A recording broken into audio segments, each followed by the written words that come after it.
The note had been folded twice. Dorothea Haven stood in the vestry of St. Giles with burning light and did not move. Beyond the door, she could hear the slow procession of guests finding their pews. A child's murmured question, quickly hushed. The creak of aged oak under the weight of 2 counties assembled to witness what a marriage contract had arranged. She had been left alone to collect herself, her maid having gone to fetch the last pin for her veil, and in that solitude, she had found it. A piece of paper, cream and clean, left face down on the small table where her gloves had been placed that morning. She read it the first time without understanding. She read it a second time very carefully. The handwriting was neat. The message was 9 words. She did not read it again, because she had no need to. The words had planted themselves behind her eyes with the precision of something that had waited a long while to be said. She folded the paper back along its original creases and held it in her hands. Her hands were not shaking. This was information, she understood. A body that did not shake when shown the worst of itself was a body that had already reckoned with the worst. 3 months at Crestmere Hall had acquainted her with the worst of the rumor that attached itself to Julian Aldrich, Earl of Crestmere, like a shadow that did not move when the light changed. She had reckoned with the rumor before she had accepted the contract. She had reckoned with it again when she arrived at Crestmere and saw the portrait of the first Countess, a pale young woman in a white dress, turned very slightly toward the wall. She had reckoned with it in every silent dinner, every correct and courteous exchange conducted at the distance a man keeps when he expects to be disbelieved. She knew the rumor. She had not known it could be folded twice and left on a table in a vestry. The door opened. Her maid reappeared, breathless and clutching a pin, apologizing. Dorothea tucked the paper into the inside of her left glove, between the kid leather and the inside of her wrist, and held out her hand to be finished. 3 months earlier, in September, she had sat across from Julian Aldrich in the study of Crestmere Hall and listened to him explain the terms of what he was proposing. The study smelled of old paper and cold ash. The fire had not been laid. He did not apologize for this. He sat behind a desk the size of a dining table and looked at her across it with gray eyes that registered her presence without any particular warmth, and he told her, in a level and unhurried voice, that his estate required a mistress of the house, that his ward, one Clara Aldrich, age 8, daughter of his late younger brother, required a female presence with authority and continuity, that the terms of the arrangement would be reviewed by their respective solicitors, that the debt her late father's estate carried would be retired against the settlement, and that the marriage would be conducted at the parish church of St. Giles in the first week of December. He did not say anything about the first Countess. Neither did she. The season had not been kind to Dorothea. This was the 3rd September she had returned to London to find the world's accounting of her unchanged. 24 years old, £5,000 in debt, carried in the estate's name since her father's illness had outrun his fortune.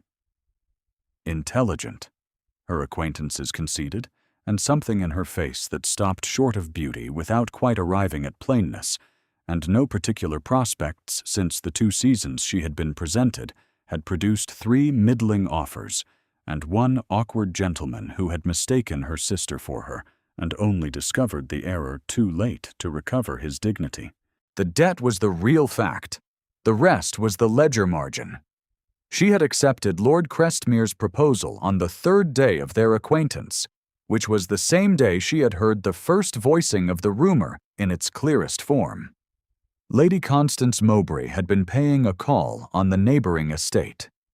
Dorothea had been walking back from the kitchen garden, having gone to speak with the cook about the question of whether any of the herbs she recognized were still viable in October.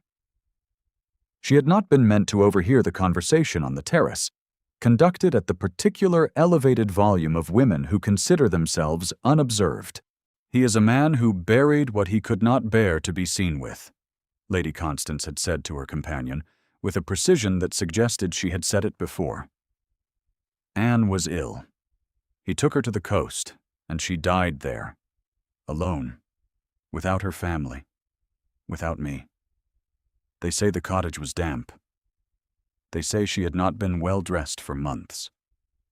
I say he put her somewhere she could not be a burden to him. And she died of it. And he has been walking free of consequence for 3 years. Dorothea had continued walking. She had gone inside and sat at the small writing desk in the room assigned to her and thought about what she had heard for a long time. What she had thought, after that long time, was this. She did not yet know what was true. What she knew was that the man across the study desk had not looked like a man who put people somewhere they could not be a burden. He had looked like a man who had put himself somewhere he could not be a burden. There was a difference, and she was precise enough to want to know it before she decided anything. She had accepted the contract with her eyes open, and her expectations arranged in the manner of someone who has packed for a difficult journey and knows it will rain. The weeks at Crestmere before the wedding had not been what she expected. She had expected coldness, and there was coldness, the particular restraint of a man who had been accused long enough that he had learned to speak only what was necessary. He called her Miss Haven in every exchange. He did not seek her company at meals beyond the bare obligations of the house. He left books outside her door, which she understood only slowly was not an accident.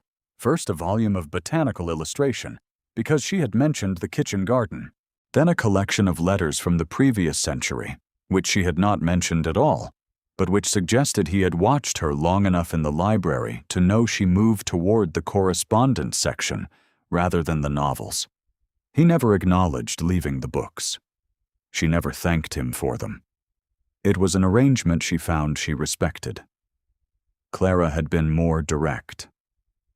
Clara was 8 years old and had been raised by a series of governesses who had each found the Earl's coldness too particular to sustain, and she had therefore developed in herself a frankness that served as a corrective to the household's prevailing silence. She had appeared in the doorway of the library on Dorothea's 4th day and said, without preamble, that she had heard Uncle Julian was going to marry her, and she wanted to know if Dorothea could braid hair, because her maid braided it too tight. Dorothea had said she could braid hair.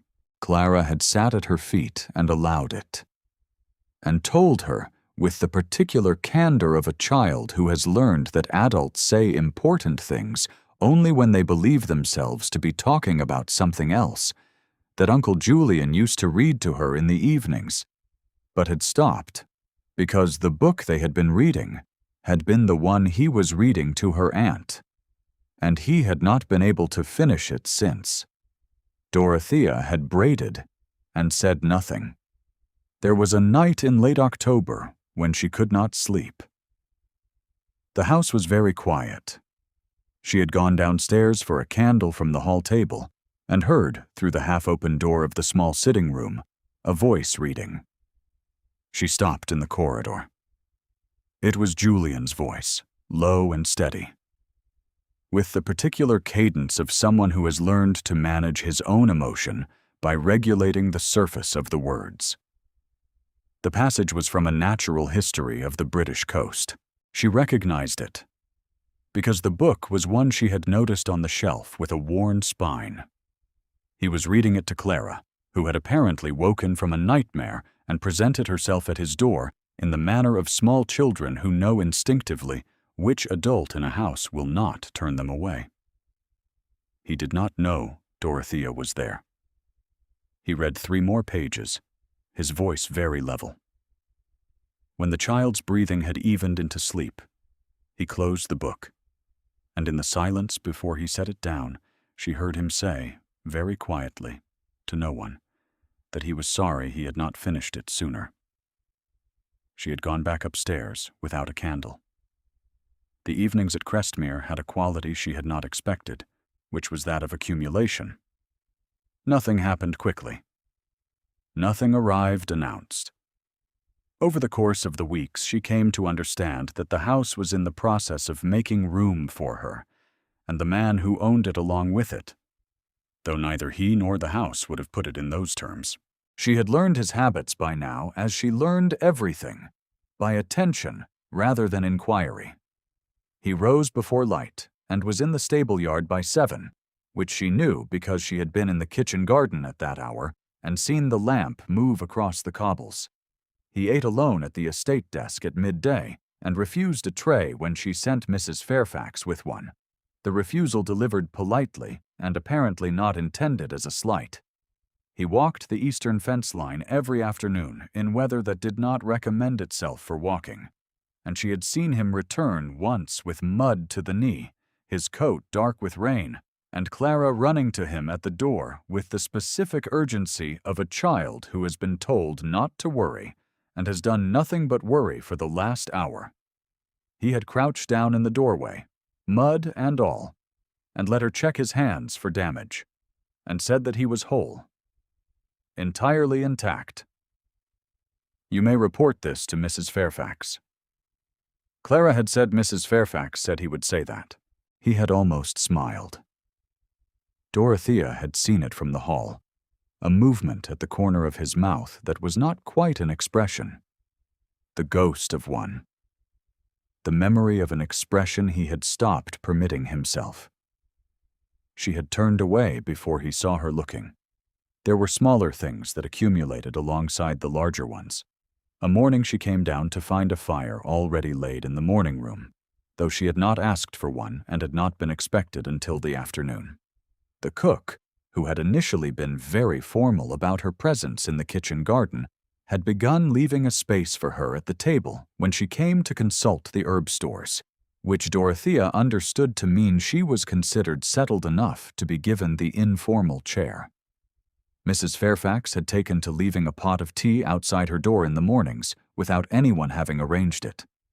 She understood that a household does not turn toward someone it does not trust. She understood that she had not engineered this trust by any deliberate means, which was how trust at its best worked. What she had not expected was the way his attention felt when it was directed at her without the mediation of the household's business.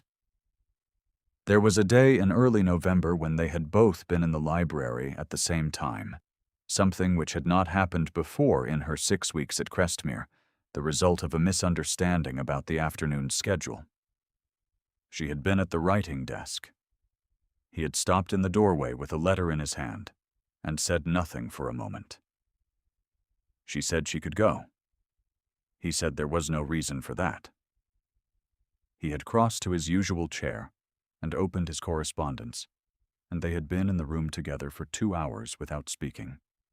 And at the end of those 2 hours she was aware that something had shifted between them in the manner of a drawer that had always stuck, and has now been planned correctly.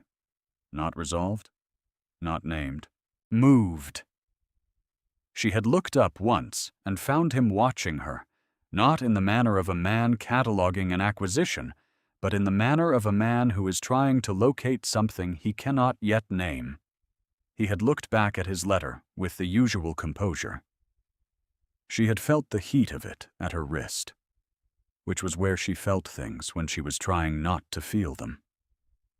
And she had looked at her own page for longer than she needed to, and not said anything, because there was nothing yet to say. What he was sorry about, she had understood, was not the book.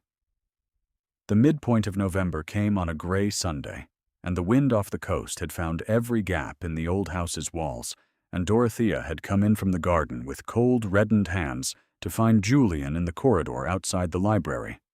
He had been standing there for what appeared to be some time. He held a letter that he was not reading. She stopped. He looked at the letter.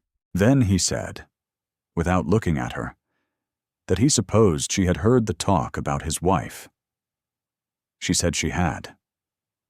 He said he supposed she deserved to know the whole of it, since the contract was in a month, and he did not intend to begin a marriage on the footing of a lie by omission.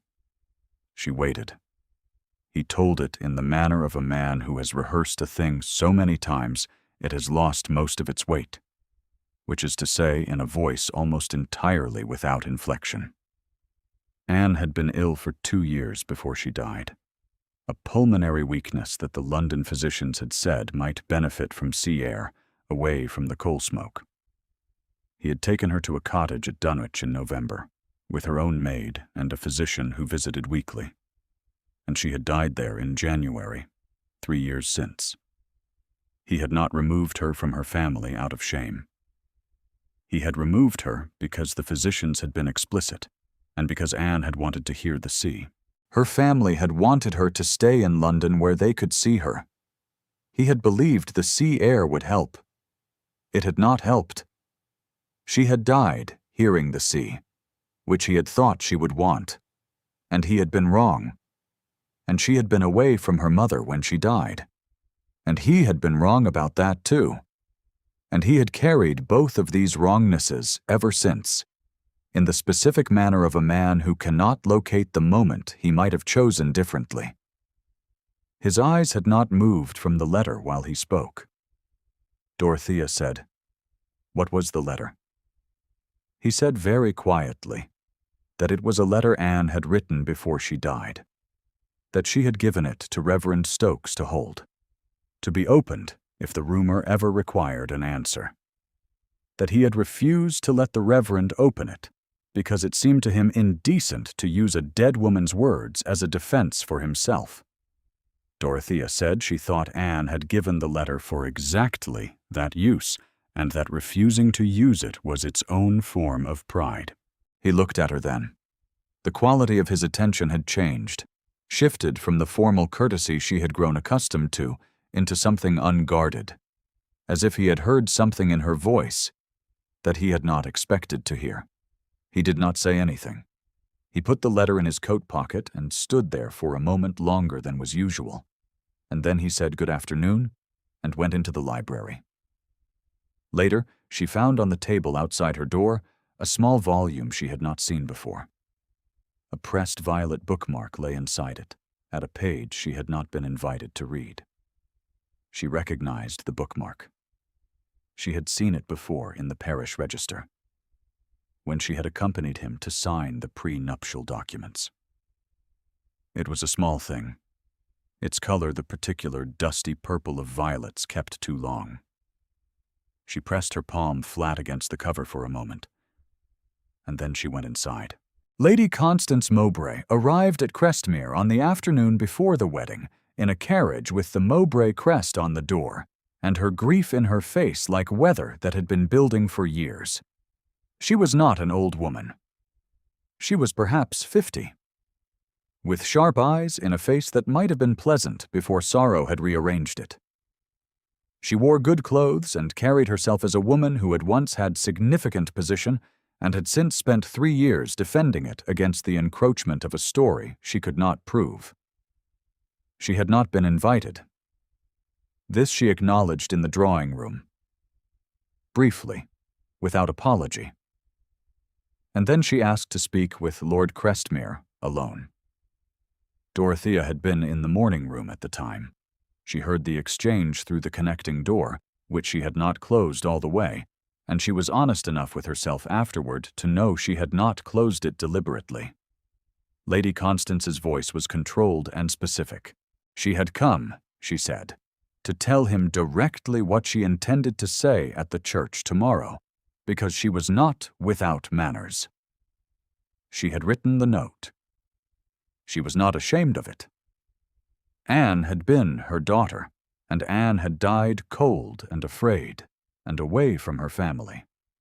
And she had heard that this man intended to take another wife, and she found she could not be silent in a church while that was said over him. Julian's voice, when he answered, was very quiet. He said he had expected as much.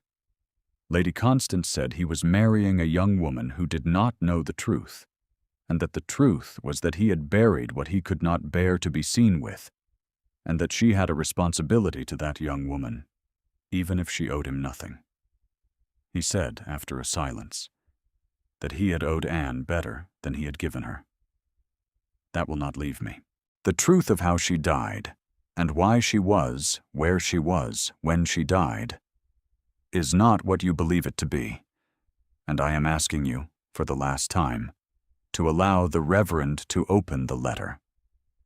Lady Constance said she did not want a letter. She wanted her daughter back. She said this in the voice of a woman who has stopped caring what she sounds like, and then she left. Dorothea stood on her side of the connecting door for a long moment after the carriage was heard on the drive. She had not moved. Her cousin Gerald found her in the corridor 20 minutes later. Gerald Haven was the sort of man who arrived at moments of vulnerability as if he had been waiting in an adjacent room, which in this case he had, having come to Crestmere ostensibly to witness the wedding, and in fact to ensure the debt settlement was signed before anything disrupted it. He had a solicitor's precision with words and a gambler's instinct for a woman who was not entirely certain. He said he had just heard Lady Mowbray's carriage on the road and assumed she had come about the Anne business. He said he hoped Dorothea was not losing her nerve at the final hour. He said, in the manner of a man choosing each word with care, that the man who buried what he could not bear to be seen with was a particular kind of man, and that the debt would be called within the month if the marriage did not proceed, and that she ought to weigh which certainty she preferred. Dorothea said she was tired and wished to dress for dinner. She slept that night in the manner of a woman who has decided not to decide anything until she must, which is to say, she did not sleep at all. She lay in the wide bed in the guest room that would cease to be the guest room after tomorrow, and listened to the house settle around her, and thought about a man in a corridor who had held a letter he would not use as a weapon in his own defense.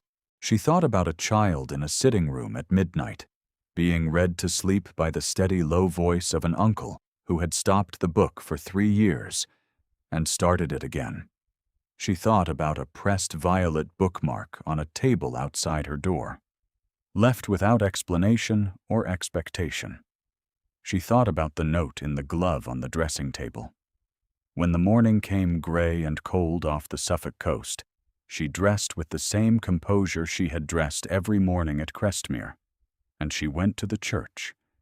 If you have ever stood on the inside edge of a door you have not yet opened, and felt the weight of everything that waits on the other side, then you will know something of what the vestry felt like that morning. Something holds in that suspended moment. We do not always know, in the instant before a choice, which way we will fall. Stay close. The Church of St. Giles was full. 2 counties did not mean everyone in those counties, but it meant everyone in those counties who had received an invitation and had opinions about the Earl of Crestmere, which turned out to be a sizable number. The pews held men and women in their winter best. The flowers were white chrysanthemums. The November light came through the high windows at the angle that made the old stone look warm. She walked up the nave on Gerald's arm because there was no one else to walk with, and she could feel the quality of attention on either side of her as something almost tangible, the congregation's collective judgment sitting in the air like a held breath. Julian was at the altar. He did not turn when she entered. He was looking straight ahead at the Reverend, his posture the particular stillness she had come to recognize as the way he held himself when he expected something to go wrong. Clara was in the front pew, in a white dress with a blue sash, sitting very straight, her eyes large with the particular excitement of a child who understands the gravity of the occasion without entirely understanding its content. She looked at Dorothea as she passed and mouthed something. Dorothea could not read it. She kept walking. The ceremony had proceeded through its opening address and the reading of the banns when the sound came from the middle of the congregation. a woman's voice. Not Lady Constance, who was not present in the pews, but one of her acquaintances, a Mrs. Patrice Holloway, who had apparently agreed to serve as the instrument of the note's delivery, and who now stood and read it aloud in a clear, carrying voice, before the Reverend could prevent it. The note said, in 9 words, that the groom had buried his first bride alive, and that they should ask him. The silence after was the kind of silence that a room full of people produces when all of them draw breath at the same moment, and none of them releases it. Dorothea stood at Julian's side. She could see his jaw from where she was. She watched the muscles there go rigid. She watched him become the stillest thing in the room. His hands, at his sides, were very controlled. He did not turn to look at her. He was waiting, she understood, for the weight of the accusation to produce its natural result. He had been waiting for this result for 3 years. He had arranged himself, she saw, for the probability that she would not stay. Mrs. Fairfax was in the back pew. Dorothea had seen her when she entered. The housekeeper's hands were clasped in her lap, her face holding the expression of a woman who has prepared herself for a moment she has dreaded and is now watching arrive. Reverend Stokes was looking at her. He was a man of 60 with a patient face, and he was looking at her with the specific attention of someone who has been holding a thing in trust for a long time and is now wondering whether the moment to produce it has come. The paper was at her wrist. She was aware of it the way she was aware of her own pulse. Dorothea turned to face the congregation. She did not raise her voice beyond what the room required. She was a baronet's daughter, and she had been in public rooms all her adult life, and she knew how to carry a sentence to the back of a church without effort. "I read the note," she said. "I am staying. That is my answer." The held breath released all at once, in the manner of a room that has been waiting for someone to name the weather. Clara made a small sound in the front pew. Gerald Haven, 3 rows back, went very still. Dorothea looked at Reverend Stokes. She said quietly that she believed there was a letter. There was a moment in which the Reverend looked at Julian, and Julian looked at Dorothea, and something in his face shifted in a way she had not seen before, something underneath the discipline of it, a movement that was not quite controlled. He said nothing. He nodded once. A small and precise motion. Reverend Stokes reached into the folds of his surplice and produced a letter, sealed and yellowed slightly at the edges, with the name Crestmere written on the front in a woman's hand. He broke the seal himself and read it aloud in the full and attending silence of the church. Anne Aldrich had written the letter on the 22nd of December, 3 years prior, 9 days before she died. Her handwriting was careful, the hand of a woman who knew she was writing for the last time and wanted to be clear. She wrote that she had asked her husband to bring her to the coast because she had wanted to hear the sea before she could no longer hear anything, and he had done so. She wrote that the cottage had been warm, and her maid had been kind, and the physician had come every Tuesday, and on some Tuesdays had stayed to supper. She wrote that she had been held by the sea sound in a way that London, for all its company, had never held her. She wrote that she was aware her mother believed otherwise, and that she forgave her for it, because it was the nature of mothers to need explanations that made sense. She wrote that Julian had sat with her every evening and had never once looked as though he wished himself elsewhere, which was more than she had expected from the arrangement, and more than she deserved from a man she had not loved when she married him and had come to love while she was leaving. She wrote, at the end, in a hand that had become less controlled, that whoever read this letter would understand that the only burial her husband had ever intended for her was the one she was owed, and that she had wanted the sea, and she had had it, and he had given it to her. The Reverend folded the letter. The room was not silent in the same way it had been silent before. It was silent in the way a room is silent when something has shifted that cannot shift back. When a story that has been told one way for years has been told a different way in front of witnesses.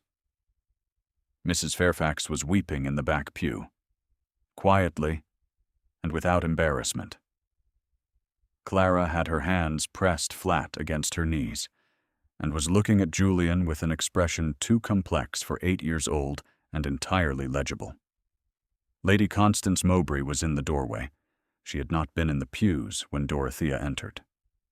She had not intended, perhaps, to be present for what followed the note. She had come, it was apparent, in time to hear the letter. She stood in the stone doorway with the November light behind her, and her face gone very still, and her hands, for the first time since Dorothea had seen her, entirely without their careful composure.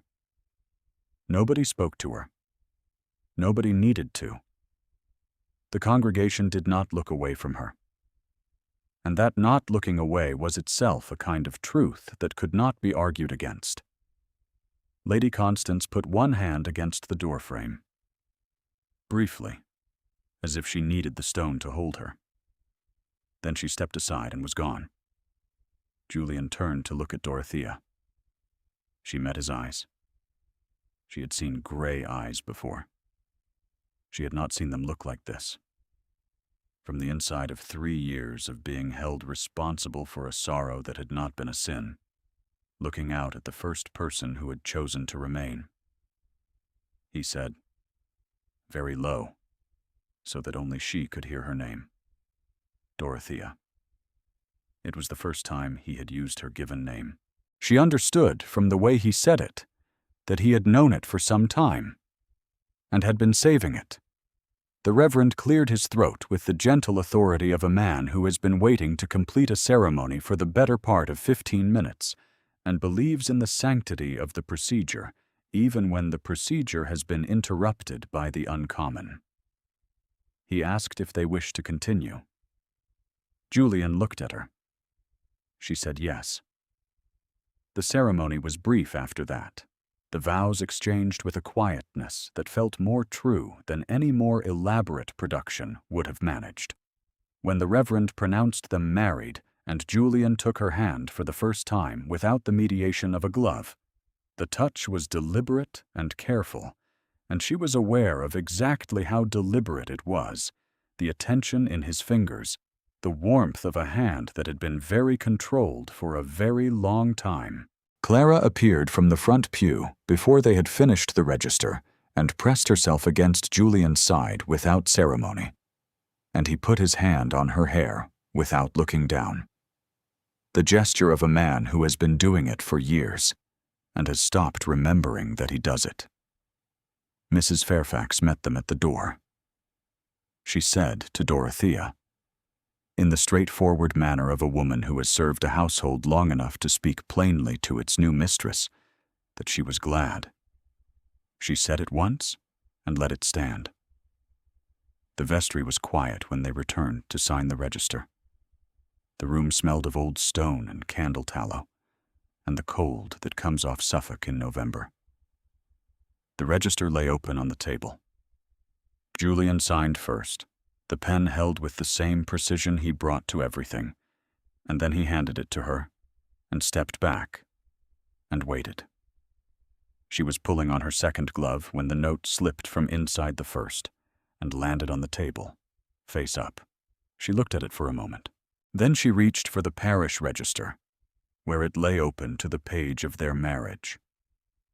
The pressed violet bookmark was there, she saw, tucked between the pages as it had been for 3 years. She had not been mistaken. It was the same one. She picked it up and set it aside. She closed the register over the 9 words of the note, pressing it flat, and let the register's weight do the rest. She held out the bookmark. Julian looked at it for a long moment. Then he took it from her hand, the way he had taken everything she had offered him, carefully and without fanfare, as if he was aware that certain things, once accepted, could not be returned. "Keep it," she said. It was hers. She would have wanted it used. He said she would have liked her. She thought that was probably the truest thing he had ever said to her, and also the most careful. And she loved him for the precision of it. Even then, even at the beginning, when she was still learning the particular geography of what she had chosen. They drove back to Crestmere in the late afternoon with Clara between them on the seat, asleep before the gates of the estate were fully out of view. Her head against Julian's arm and her white dress dusted with the crumbs of a biscuit she had produced from somewhere during the ceremony and consumed without apparent self-consciousness. The house was lit when they returned. Mrs. Fairfax had seen to it. All the lower rooms warm, the fires laid, the smell of the evening meal moving through the hallways in the manner of a house that has decided to be inhabited. Julian carried Clara inside and up the stairs. Dorothea followed. She stood in the doorway of the child's room and watched him lay her down without waking her and pull the blanket up with the exactness of a man who has done this enough times that his hands knew the angle. He did not see her watching. Or perhaps he did, and had decided, as he had decided about the books left outside her door, that some things were better left without comment. She went to the library. She stood before the shelf she had examined on her first day and took down the volume with the worn spine, The Natural History of the British Coast. She had not opened it before.